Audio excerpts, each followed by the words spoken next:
Stop. அந்த காரை follow பண்ணு. சரிம்மா.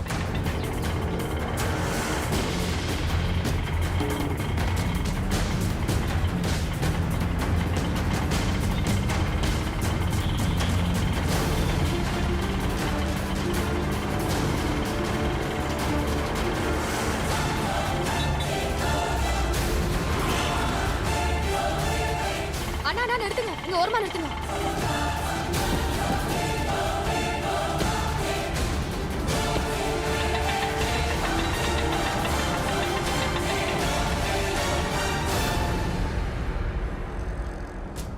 இதில் இருக்கிற மெடிசன்லாம் கரெக்டாக எடுத்துக்கோங்க. ஒரு 10 நாளைக்கு அப்புறம் டாக்டர் வந்து பாருங்க.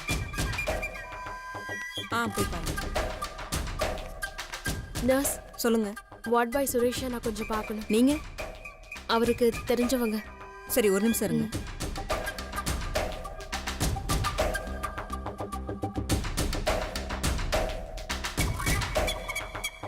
வணக்கம்ண்ணா. சந்தோஷ், இவர் தான் ஹாஸ்பிட்டல் ரெக்கார்ட்ல தேடி பார்க்க எனக்கு உதவி பண்ணாரு. எங்க குழந்தை பத்தி ஏதாவது டீடைல்ஸ் கிடைச்சதா? அன்னைக்கு அவங்க அழுதுகிட்டே வந்து ரெக்கார்ட்ஸை பார்க்கணுன்னு கேட்டாங்க. அதனால தான் நானும் பழைய ரெக்கார்ட்ஸுக்கு ரூமுக்கு கூப்பிட்டு போய் காமிச்சேன். இவங்களும் அங்கே போய் பார்த்துட்டாங்க.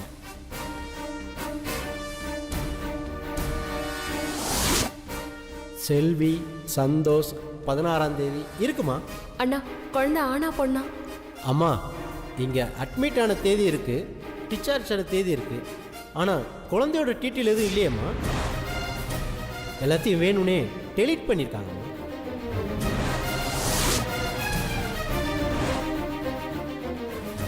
ஃபைலில் டீட்டெயில் இல்லைன்னு சொன்னதுனால கம்ப்யூட்டரில் செக் பண்ணி பார்த்தோம். ஆனால் உங்கள் குழந்தையோட டீட்டெயில்ஸ் மட்டும் எரேஸ் ஆகிருந்தது. அது எப்படி சார்? எங்கள் குழந்தையோட டீட்டெயில்ஸ் மட்டும் எரேஸ் ஆயிருக்கும்? சார், நீங்கள் இப்போ என்கிட்ட விசாரிக்கிறது தெரிஞ்சா என்னோட வேலைக்கு தான் பிரச்சனை வரும் சார். எங்களுக்கு கொஞ்சம் உதவி பண்ணுங்க. எங்கள் குழந்தை பற்றின டீட்டெயில்ஸை நாங்கள் செக் பண்ணணும். அதனால் அந்த கம்ப்யூட்டர் ரூமை கொஞ்சம் திறந்து காட்டுறீங்களா? இல்லைங்க சார், அந்த கம்ப்யூட்டர் ரூமுக்கெல்லாம் முன்னாடி மாதிரிலாம் இப்போ போக முடியாது. ஐடி கார்டு இருந்தால் மட்டும்தான் உள்ளே போக முடியும். அப்படி இல்லைன்னா அந்த ஆட்டோமேட்டிக் டோருக்கு பாஸ்வேர்டு வேணும். ஆனால் அந்த பாஸ்வேர்டு எங்கள் ஹாஸ்பிட்டல் சேர்மனை தவிர வேற யாருக்குமே தெரியாது. அண்ணா, எப்படியாவது எங்களுக்கு உதவி பண்ணுங்கண்ணா. இல்லைங்க, இப்போ என்னால் எந்த உதவியுமே பண்ண முடியாது. இப்பெல்லாம் அடிக்கடி ஹாஸ்பிட்டலில் குழந்தைங்க காணாமல் போகுது நியூஸ் வந்ததுலேருந்து போலீஸ் அடிக்கடி ஹாஸ்பிட்டல் வந்து விசாரிக்குது. அதனால் எங்கள் ஹாஸ்பிட்டலோட சேர்மனும் ரூல்ஸ் எல்லாம் ஸ்ட்ரிக்ட் பண்ணிட்டாரு. இந்த விஷயத்த கூட நீங்கள் என்கிட்ட கேட்குறது டாக்டருக்கு தெரிஞ்சா என் வேலைக்கு தாங்க பிரச்சனை ஆகிடும். நீங்கள் போயிடுங்க. தயவு செஞ்சு என்கிட்ட பேசின விஷயம் எதையும் உள்ளே சொல்லிடாங்க. சரிங்க, அட்லீஸ்ட் உங்களுக்கு குழந்தைய பற்றின தெரிஞ்ச உண்மையாவது சொல்லுங்கள். சார், மேடம் பிரசவப்போ நான் லீவில் இருந்தேன். மேடம் சொன்ன தகவலை வச்சு தான் அவங்க கேட்ட டீட்டெயில்ஸ் எல்லாம் நான் சொன்னேன். மற்றபடி எனக்கு எதுவும் தெரியாது சார். உங்களுக்கு இதுக்கு மேலே எந்த டீட்டெயில்ஸ் வேணுனாலும் டாக்டர்கிட்ட போய் கேட்டுக்கோங்க. நீங்களே உண்மையை சொல்ல மாட்டேங்கிறீங்க, அப்புறம் எப்படி டாக்டர் உண்மையை சொல்லுவார்? நான் உங்களுக்கு எவ்வளோ பணம் வேணாலும் தரேன். தயவு செஞ்சு அந்த கம்ப்யூட்டரை மட்டும் கொஞ்சம் திறந்து காட்டுறீங்களா? சார், இதுக்கு மேலே என்னால் எதுவும் பண்ண முடியாது. தயவு செஞ்சு என்னோட நிலைமையை புரிஞ்சுக்கோங்க. நீங்கள் இவ்வளோ நேரம் என்கிட்ட பேசுகிற விஷயம் தெரிஞ்சாலே பெரிய பிரச்சனை ஆகிடும் சார். ஹாஸ்பிட்டல் ஃபுல்லாக சிசிடிவி கேமரா இருக்குது. தயவு செஞ்சு இங்கேருந்து போயிருங்க சார்.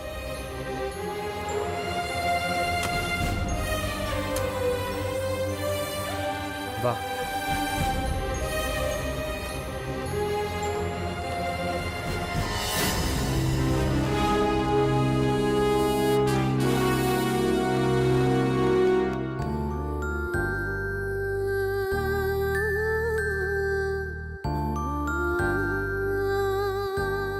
கண்ணு காட்டுங்க. இந்த கண்ணு காட்டுங்க. பிரியா, இங்க பார். இனிமே நல்லா ரெஸ்ட் எடுக்கணும். ஐயோ, எப்ப பார்த்தாலும் ரெஸ்ட் எடுன்னு சொல்றீங்க. நான் எப்பதான் வேலை செய்யறது? எனக்கு வேலை கொடுங்க டாக்டர். Very good. உடம்பு நல்லா இருக்கணும்னா நீங்க அப்பப்போ வேலை செஞ்சுட்டு இருக்கணும். உங்களுக்கு என்ன வேலை கொடுக்கணும்னு நான் சொல்லிட்டு போறேன், சரியா? நல்லா சொல்லுங்க டாக்டர். எப்ப பார்த்தாலும் மாத்திரை சாப்பிட்டு ரெஸ்ட் எடு, மாத்திரை சாப்பிட்டு ரெஸ்ட் எடுன்னு சொல்றாங்க. எனக்கு ஏதாவது வேலை கொடுக்க சொல்லுங்க. சரி பிரியா, பாய். பாத்தீங்களா கௌதம், பிரியா அவங்க வாயால என்ன சொல்றாங்கன்னு? பிரியா கிட்ட அடிக்கடி ரெஸ்ட் எடுங்கன்னு சொல்லாதீங்க. அவங்க சொல்றதுல இருந்து பார்த்தா நீங்கெல்லாம் அவங்கள பேஷண்ட் மாதிரி ட்ரீட் பண்றீங்கன்னு எனக்கு தெரியுது. தயவு செஞ்சு அவங்கள ஒரு பேஷண்டா ட்ரீட் பண்ணாதீங்க. அவங்களுக்கு குழந்தை மேல பயங்கரமா பாசம் இருக்கு. அதனால குழந்தைய அவங்களோட கேஷுவலா பழக விடுங்க. குழந்தைக்காக அவங்க ஏதாவது செய்யணும்னு நினைச்சா அவங்கள ஃப்ரீயா விடுங்க. பிரியாவை ரெஸ்ட்ரிக்ட் பண்ணாதீங்க. அதுதான் பிரியாவை ரொம்ப பாதிக்குது. அவங்கள ஒரு பேஷண்டா பார்க்காம கொஞ்சம் கேஷுவலா பார்க்க ஆரம்பிங்க. அவங்க ஏதாவது வேலை செய்யணும்னு நினைச்சா செய்ய விடுங்க. அதை தடுக்காதீங்க. அது தப்பானாலும் பரவாயில்ல, அதை நம்ம திருத்திக்கலாம். சரி டாக்டர். பிரியாவை அவங்க வழியில போய் தான் நம்ம குணப்படுத்த முடியும். ஓகே, நீங்க சொல்ற மாதிரி செய்றேன். டாக்டர், பிரியாக்கு நிச்சயமா குணமாயிடும்ல? யாருக்குமே நோயின்றது நிரந்தரம் கிடையாது. அந்த நோய்க்கு உண்டான ட்ரீட்மெண்ட்டை கொடுத்து பேஷண்ட்டை அன்பா பார்த்துக்கிட்டாலே நிச்சயமா தீர்வு கிடைக்கும். சரிங்க டாக்டர். கௌதம், நான் கிளம்புறேன். Okay doctor. அம்மா, சொல்லுடா. டாக்டர் சொன்னதை கேட்டீங்கல்ல? இனிமே நம்ம பிரியாவை நல்ல முறையில தான் ட்ரீட் பண்ணணும். அவகிட்ட இனிமே கோவப்படக்கூடாது. சரிடா. தீபா, சொல்லுங்க. உங்களுக்கு புரியுதுல்ல? புரியுது கௌதம் சார். பிரியா குணமாகணும்னா அவளை இனிமே சில விஷயங்களை இன்வால்வ் பண்ணணும். அதை தான் டாக்டர் சொல்லிட்டு போறாங்க. நானும் அதுக்கான முயற்சி தான் பண்ணணும்னு நினைக்கிறேன். ஆனா அது தப்பாயிடுமோன்னு எனக்கு பயமா இருக்கு. கௌதம் சார், நாங்கெல்லாம் இருக்கோம்ல, பிரியாவை பத்திரமா நாங்க பாத்துக்கிறோம். ஆமாடா, நாங்க பாத்துக்கிறோம். பிரியா, பிரியா, பிரியா, என்னாச்சு?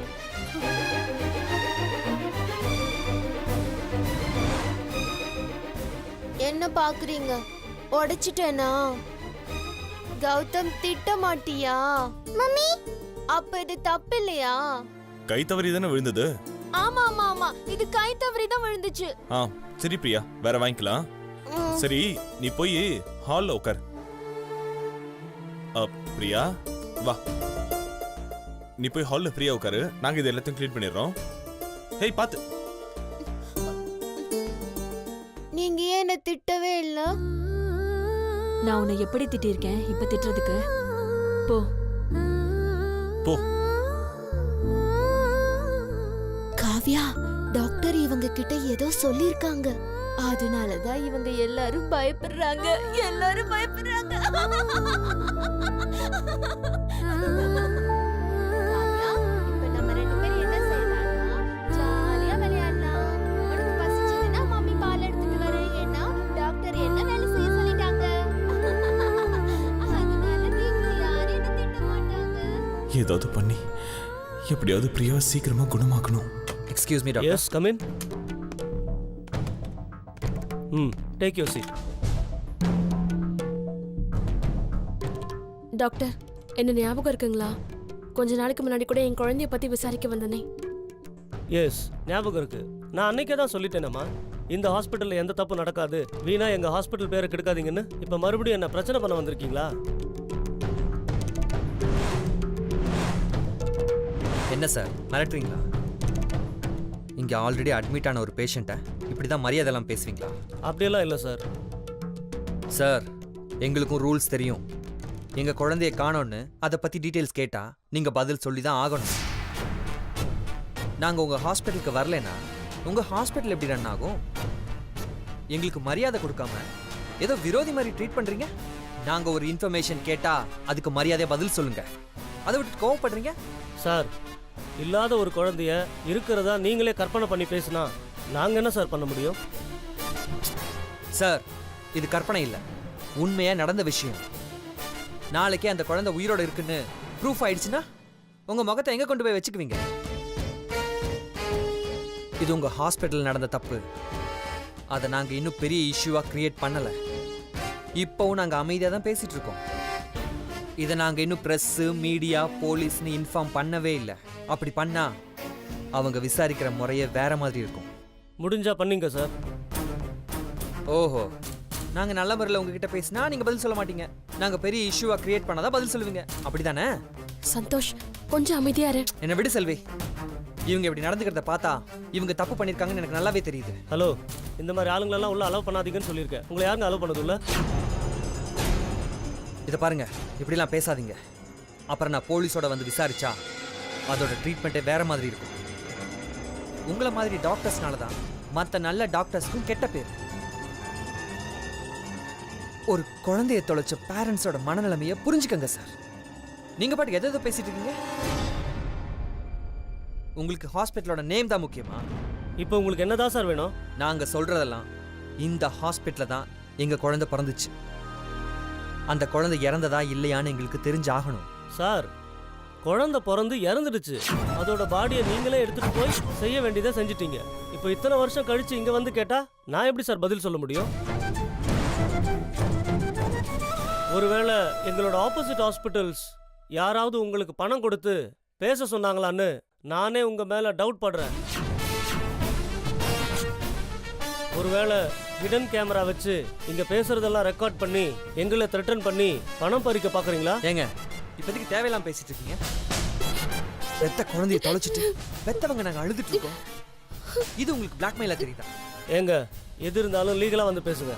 அப்ப நான் பதில் சொல்றேன். இப்போ நீங்க கிளம்பலாம்.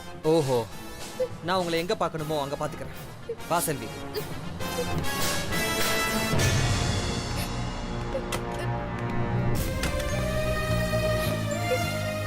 செல்வி, அழாத. இவங்க கிட்ட எல்லாம் பொறுமையா பேசினா சரி வராது. இவங்க பேசும்போதே தெரியுது இவங்க ஏதோ தப்பு பண்ணிருக்காங்கன்னு.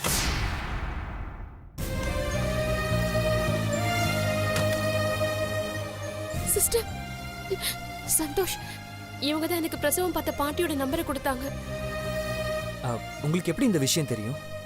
எனக்கு எதுவுமே தெரியாதே. என்னம்மா தேவையில்லாம என்ன மாட்டி விடுறீங்க? என்னங்க நீங்க இப்படி பேசுறீங்க? நீங்க தானே என்கிட்ட இருந்து செயினை வாங்கிட்டு அந்த பாட்டியோட அட்ரஸ கொடுத்தீங்க. செயினை கழட்டி கொடுத்தியா? ஆமா சந்தோஷ், அன்னைக்கு என்கிட்ட காசு இல்ல, அதனாலதான் இவங்க கேட்ட உடனே செயினை கழட்டி கொடுத்தேன். என்ன செல்வி, அதுக்காக முட்டாள்தனமா செயினை கழட்டி கொடுப்பியா? சார், அன்னைக்கு நான் காசு தான் கேட்டேன். இவங்க தான் அன்னைக்கு கையில காசு இல்லைன்னு செயினை கழட்டி கொடுத்தாங்க. ஏமா, அந்த செயினை வாங்குறதுக்காக நாங்க வரல. அந்த பாட்டி தான் தப்பு பண்ணாங்கன்னு உங்களுக்கு எப்படி தெரியும்? சார், இவங்களுக்கு பிரசவம் பார்த்ததே அந்த ஆயா தான். அது எனக்கு நல்லாவே தெரியும். அதனால தான் அந்த அட்ரஸ் கொடுத்தேன். இவங்களை போய் பாருங்கன்னு சொன்னேன். மற்றபடி எனக்கு எதுவுமே தெரியாது சார். இதை பாருங்க, உங்களுக்கு ஏதாவது உண்மை தெரிஞ்சா எங்ககிட்ட சொல்லுங்க. குழந்தைய தொலைச்சிட்டு நாங்க 2 பேரும் 6 வருஷமா தவிச்சிட்டு இருக்கோம். சார், இவங்களுக்கு பிரசவம் பார்த்தப்போ நான் ஃபர்ஸ்ட் எய்ட் மட்டும் தான் பண்ணேன். மற்றபடி ஒன்றும் தெரியாது சார். இவங்களுக்கு பிரசவம் பார்த்ததே அந்த ஆயா தான். அந்த ஆயாவை போய் விசாரிச்சு பாருங்க. அந்த பாட்டி இறந்து போயிட்டாங்க சிஸ்டர். அப்படியா? அந்த பாட்டிக்கு ஒரு பையன் இருக்காரு. அவர்கிட்ட கேட்டு பாத்தீங்கன்னா உங்களுக்கு ஏதாச்சும் தெரியும். அந்த பாட்டி நிச்சயம் உங்க குழந்தைய பத்தி சொல்லியிருப்பாங்க. சரிங்க, ரொம்ப நன்றிங்க. Okay sir. சரி வா.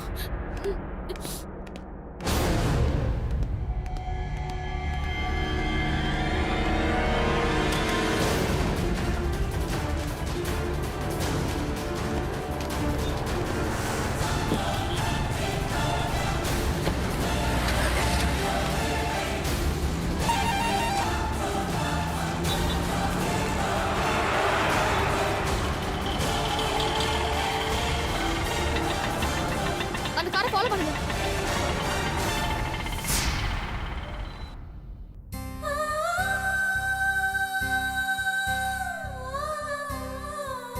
காவ்யா குட்டி, நீங்க மேக்கப் போட்டுப்பீங்களா?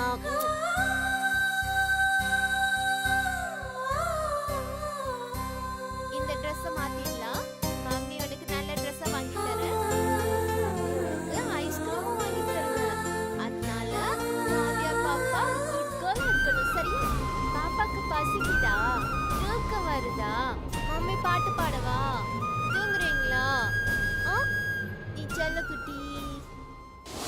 பிரியா கிட்ட அடிக்கடி ரெஸ்ட் எடுங்கன்னு சொல்லாதீங்க. தயவு செஞ்சு அவங்கள ஒரு பேஷண்டா ட்ரீட் பண்ணாதீங்க. குழந்தைய அவங்களோட கேஷுவலா பழக விடுங்க. அவங்க ஏதாவது வேலை செய்யணும்னு நினைச்சா செய்ய விடுங்க. அதை தடுக்காதீங்க. அது தப்பானாலும் பரவாயில்ல, அதை நம்ம திருத்திக்கலாம். சரிங்க டாக்டர். பிரியாவை அவங்க வழியில போய் தான் நம்ம குணப்படுத்த முடியும். காவியா பாப்பா சாப்பிட்டீங்களா? சாப்பிடலையா? சரி, மம்மி கையால சமைச்சு மம்மியே காவியாக்கு ஊட்டி விட்டுரு. கௌதம் சார், ஆ? பிரியா குழந்தைய பாத்துக்கிறதுக்காக செய்யற எல்லா விஷயமும் தப்பு தப்பாவே இருக்கு. அதை நம்ம மாத்தணும்னா அதுக்கு ஏதாவது ஒரு ஐடியா பண்ணணும். அதான் எனக்கு இன்னும் புரியல. நானும் அதை பத்தி தான் யோசிச்சுட்டு இருக்கேன்.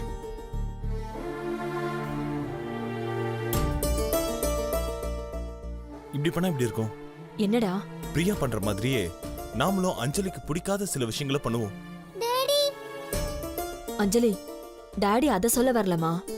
நாங்க சும்மா விளையாட்டுக்கு வேணும்னே உனக்கு தெரிஞ்சு தப்பா சமைக்கிறது, தப்பா மேக்கப் போட்டு விடுறதுன்னு எல்லாம் செய்வோம். நீ அதை பிரியா மம்மிட்ட காட்டினா பிரியா கோவப்பட்டு உன்னை சரி செய்வாள்ல, அதைத்தான் டாடி சொல்ல வராரு. மா கரெக்ட்மா. ம். அப்படி நம்ம பண்ணும்போது பிரியா குணமாகறதுக்கு நிறைய வாய்ப்புகள் இருக்கு. முதல்ல நம்ம எல்லாருமே சேர்ந்து பிரியாக்கு பிடிக்காத சில விஷயங்களை செய்வோம். டாடி, எனக்கு எதுவும் ஆகாதுல்ல? எதுவும் ஆகாது அஞ்சலி. மா, இது சூப்பரான ஐடியாமா. நாம ஒரு விஷயத்த தப்பா பண்ணும்போது அதை பாக்குற பிரியாவுக்கு அந்த விஷயத்த சரியா செய்யணும்னு தோணும். அதனாலதான் இந்த ஐடியா ரொம்ப கரெக்ட்னு எனக்கு தோணுதுமா. ஆமா, எனக்கும் இதான் கரெக்ட்னு தோணுது. இன்னைக்கே நாம செஞ்சு பார்ப்போம். நாம இதை செய்யணும்னா அஞ்சலியோட ஒத்துழைப்பு நமக்கு வேணும். அஞ்சலி, உனக்கு ஓகேவா? எனக்கு ஓகே டாடி. பிரியா மாமி குணமாகறதுக்காக நான் என்ன வேணா செய்ய தயாரா இருக்கேன். சமத்து.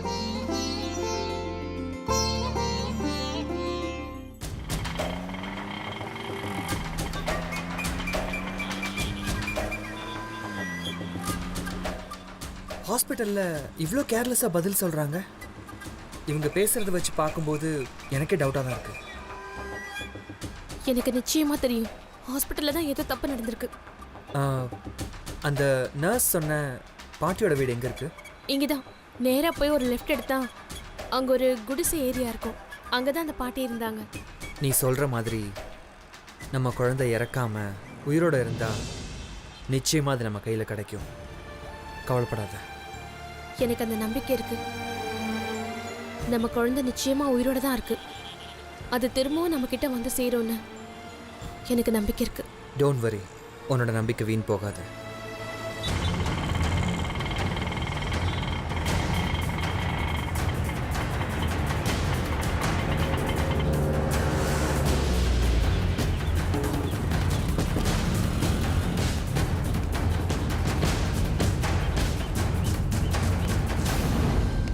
சந்தோஷ், வீடு பூட்டிருக்கே.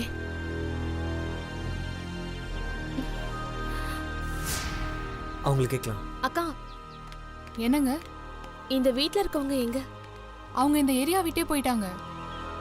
அவங்க எங்க போயிருக்காங்கன்னு உங்களுக்கு தெரியும்? லட்சுமி நகர்ல தான் இருக்காங்க. வேணும்னா அங்க போய் பாருங்க. சரிங்க. ரொம்ப சரி. தேங்க்ஸ்.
என்ன யாருப்பா வேணும்? நேஷனல் ஹாஸ்பிட்டலில் பிரசவ வார்டில் ஒரு பாட்டி வேலை பார்த்தாங்கல்ல, அந்த பாட்டியோட வீடு இங்கே தானே இருக்குது? அந்த பாட்டி தான் இறந்து போயிருச்சேப்பா. ஆ, அது தெரியும். ஆனால் அந்த பாட்டியோட பையன் வேற இடத்துலேருந்து இங்கே தான் குடி வந்திருக்கதா கேள்விப்பட்டு இங்கே வந்தோம். அதோ தெரியுது பாருங்க, அதுதான் அவங்க வீடு. அவனை இப்போதான்ப்பா நான் டீ கடையில் பார்த்தேன். அம்மா, நீங்க தானே அந்த பாட்டி செத்தப்ப வீட்ல வந்து அழுதுகிட்டு இருந்தீங்க? ஆமாம்மா, அந்த பாட்டி தான் எனக்கு பிரசவம் பார்த்தாங்க. எனக்கு குழந்தை பிறந்தப்போ எனக்கு வேண்டாதவங்க யாரோ அவங்க கிட்ட பணத்தை கொடுத்து என் குழந்தைய மாற்றி வைக்க சொல்லியிருக்காங்க. அதனால பாட்டியும் என் குழந்தைய மாற்றி வச்சிருக்காங்க. அந்த பாட்டிக்கு தான் என் குழந்தைய பற்றின எல்லா ரகசியமும் தெரியும். நான் அவங்க கிட்ட இதை பற்றி விசாரிக்கும் போது அவங்க உண்மையை சொல்றதுக்குள்ள இறந்து போயிட்டாங்க. பாத்தியா, கிழவி இப்படி பண்ணான்னு யாருக்கு தெரியும்? ரொம்ப நல்ல கிழவின்னு நினைச்சேன், இப்படி பாவத்தில் பண்ணி வச்சிருக்கா. ஆமாண்ணே, நான் கூட இந்த மாதிரிலாம் நினைக்கவே இல்லைண்ணே. அவங்க எதுக்காக யார் சொல்லி இந்த மாதிரி பண்ணாங்கன்னு எனக்கு தெரியலம்மா. மா, யாரு சொல்லியிருந்தாலும் இப்படிப்பட்ட பாவத்தை பண்ணியிருக்கலாமா? உங்க பையன் வரட்டும், நானே கேட்கிறேன். வந்துட்டான். உங்க அம்மா என்ன காரியம் பண்ணிருக்கா தெரியுமா? என்ன பண்ணாங்க? ஆஸ்பத்திரியில குழந்தையவே மாத்திருக்கா. என்ன சொல்றீங்க?